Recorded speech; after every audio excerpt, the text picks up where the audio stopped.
మన కోసం పనిచేసిన తెలుగుదేశం వర్మ గారిని ఇది గుర్తించడం అంటే మన కోసం పనిచేసిన తెలుగుదేశం నాయకులందరికీ, భారతీయ జనతా పార్టీ నాయకులందరికీ కూడా నా పార్టీ తరపు నుంచి ప్రత్యేక కృతజ్ఞతలు.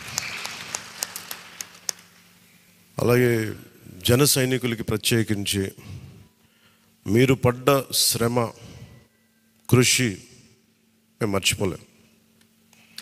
మమ్మల్ని గుండెల్లో పెట్టి చూసుకుంటాం.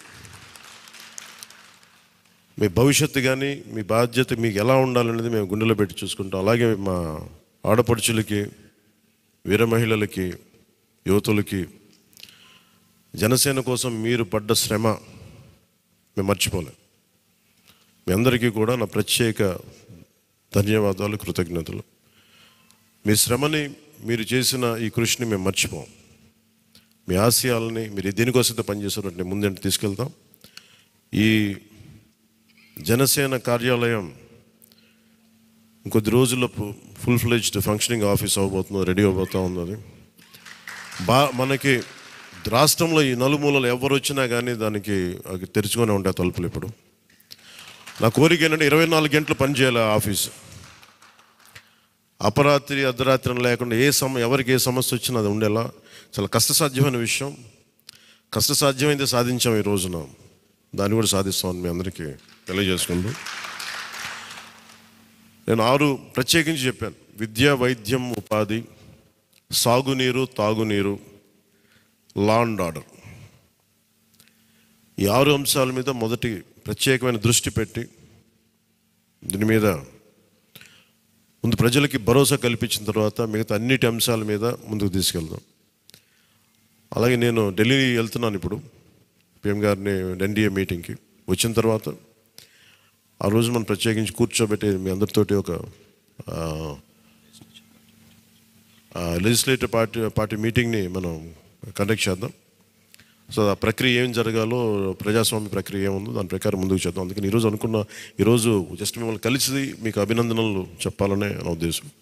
అలాగే ఇంకో 3 రావాల్సింది. కొనతల గారును మన అలోక మాధవి గారు వీళ్ళు రావాలి, కొనతల రామకృష్ణ గారు. సో వారి కోసం వెయిట్ చేస్తా ఉన్నాం. వాళ్ళు దారిలో ఉన్నారని చెప్తాను. వారికి నేను వెళ్ళిపోయేలోపు వాళ్ళు వస్తే సంతోషం. లేదంటే నాబాబు గారు వారికి నా అభినందనలు తెలియజేయండి మీరు. ఇది చాలా కీలకమైన మనకి బాధ్యత. ఇది అంచెలంచెలుగా ప్రజల ఆకాంక్షల్ని నెరవేర్చే చాలా గొప్ప విలువైన ఒక అసెంబ్లీ స్థానాలు మనకిచ్చారు. ఒక్క అసెంబ్లీ స్థానం ఇవ్వకపోయినా ఇంత దాకా పట్టుకొచ్చాం. ఈరోజు 21 ఇచ్చారు మనకి. ఇది ఈ అందరూ అనుకున్నప్పుడు ఏమనుకున్నారు, భారతదేశంకి కీలకమైపోయింది ఆంధ్రప్రదేశ్ ఎన్నికలు. ఎన్డీఏకి ఊతం ఇచ్చింది. అంటే మనం ఇది చిన్నది, ఇది పెద్దదని లేదు. ఎప్పుడు ఏ సమయంలో అది కీలకంగా మారిపోతుంది. ఒకటే అవ్వచ్చు, ఇంతే అవ్వచ్చు, గోరంత అవ్వచ్చు, అది కొండంత అవ్వచ్చు. ఈరోజు గోరంత విజయం అంటే చిన్న దీపం వెలిగిస్తే ఒక మొత్తం ఎలా వెలుగునిస్తో జనసేన గోరంత దీపం కొండంత వెలిగించింది ఈరోజు ఆంధ్రప్రదేశ్. సో మీ అందరికీ నా ప్రత్యేక కృతజ్ఞతలు. చాలా ఉత్సాహంతో పనిచేద్దాం. ప్రజలు మామూలుగా మనకు వెన్నుతట్టి చెప్పలేదు, బలంగా నిలబడమని చెప్పారు. మనకి మీ వెంట మేము ఉన్నామని. అని ఒకటే అనుకున్నాను, పవన్ కళ్యాణ్ గారికి ఎక్కువ నాకు అందరూ ఇంట్లో పవన్ కళ్యాణ్కి ఎక్కువ మెజారిటీ వస్తా, ఆ మెజారిటీ వస్తుంటే నన్ను మించిన మెజారిటీలు వచ్చేసినాయి మీ అందరికీ. అది నాకు చాలా ఆనందంగా ఉంది.